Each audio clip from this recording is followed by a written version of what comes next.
Bonjour à tous, alors aujourd'hui, exercice de probabilité sur le thème de la loi binomiale. Ici, on va considérer un couple qui a déjà une fille, une petite fille, et rêve d'avoir au total 3 filles et un garçon.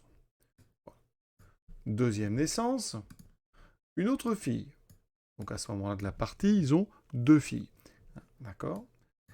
Et là, le couple envoie le message suivant à leurs amis. Donc ce message, le voici.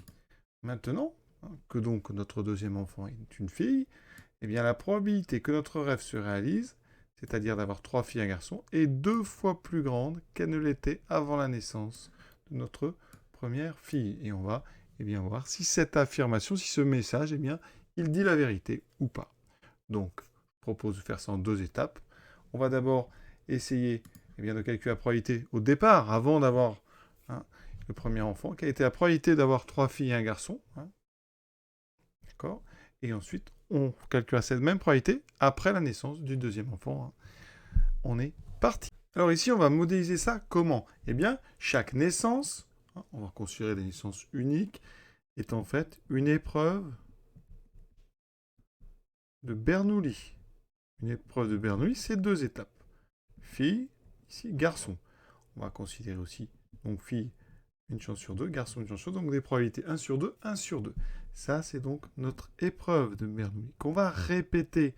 Alors, au départ, quand on n'a pas encore les enfants, eh bien, ce couple, en fait, il va répéter. Donc, c'est une répétition, hein, d'accord, de façon identique, hein, d'accord, c'est toujours un demi, un demi. Donc, répétition de façon indépendante. Hein. Et donc ici, on répète 4 fois.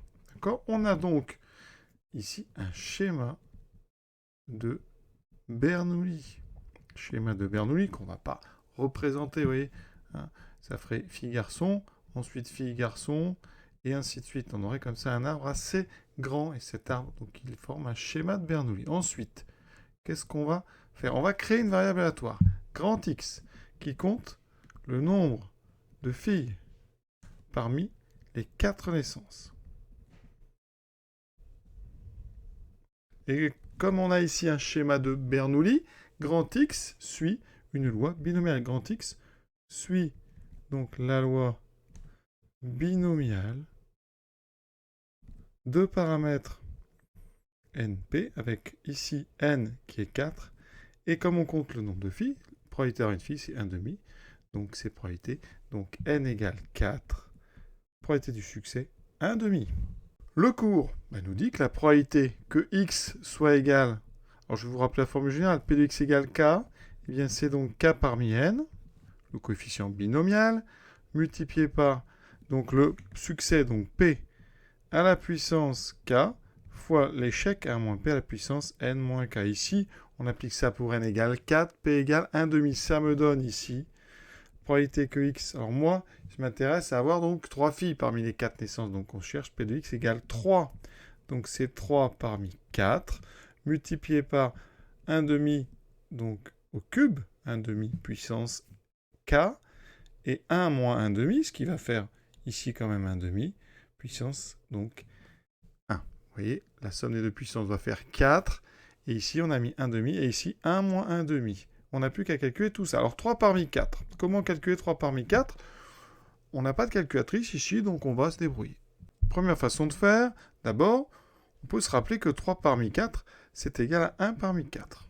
Choisir 3 objets parmi 4, c'est aussi, finalement, en enlever un. Donc on en enlève 1 parmi 4. Un objet parmi 4, vous avez 4 choix.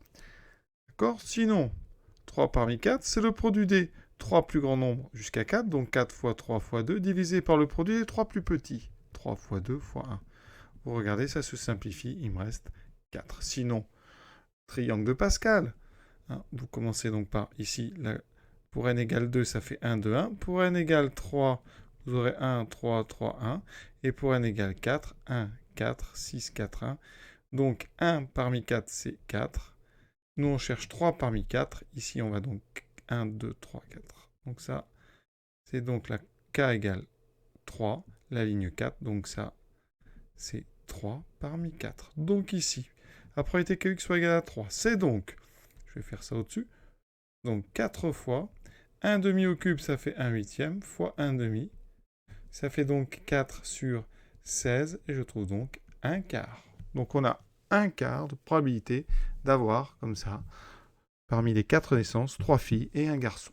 La deuxième question. Maintenant, quelle est la probabilité après la naissance du deuxième enfant? Alors on l'a dit, ici on a eu d'abord, ils ont eu une fille, ensuite une autre fille, donc ils ont déjà 2 filles, il reste une fille et un garçon. Donc il reste donc une fille et un garçon, si on veut que le rêve se réalise. Donc ici, ça veut dire quoi?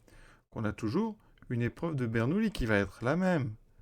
D'accord? Fille-garçon, un demi, un demi. Toujours donc cette même épreuve de Bernoulli. Cette fois-ci, la différence, c'est qu'il reste que 2 naissances. Donc notre répétition, eh bien, de façon toujours indépendante. Par contre, ici, on n'a plus que 2 naissances. Donc notre schéma de Bernoulli, il va être plus simple, je peux même le faire en entier. On a fille-garçon, et ensuite fille-garçon. Vous voyez, c'est un arbre qui est assez petit. Il n'y a que 2 étapes. Ici, on va créer une deuxième variable aléatoire. Y, c'est le nombre de filles parmi les 2 naissances qu'il reste. D'accord? Grand Y suit aussi une loi binomiale. Mais attention, ici, les paramètres, c'est n égale 2, et toujours le succès avec une probabilité de 1,5, puisqu'on compte les filles. Donc, par contre, ici, ça suit la loi B2, 1,5. On va appliquer la formule qu'on a vue. P de Y égale à, donc on veut une fille parmi les 2 naissances, pour avoir au total 3 filles et un garçon.